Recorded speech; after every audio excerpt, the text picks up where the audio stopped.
In this video, I'll show you how to allow xAI to access your public data for training on X, formerly Twitter, in just a few simple steps. If you're looking to manage your Grok and privacy settings, this quick guide will walk you through exactly where to go and what to click.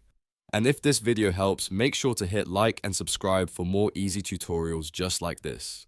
First, open X and make sure you're signed into the account you want to change. On the left navigation bar, click More. This opens up the extra menu options inside X. From there, click Settings and Privacy. This is where you can manage your account, security, and privacy controls. Next, click Privacy and Safety. This section contains the settings related to how your data is used and shared. Now look for Grok and Third-Party Collaborators and click on it. This is the area where X gives you controls for data sharing related to Grok and xAI. Once you're inside, find the first option that says Allow your public data. Toggle this on to allow xAI to access your public data for training. That's the key step.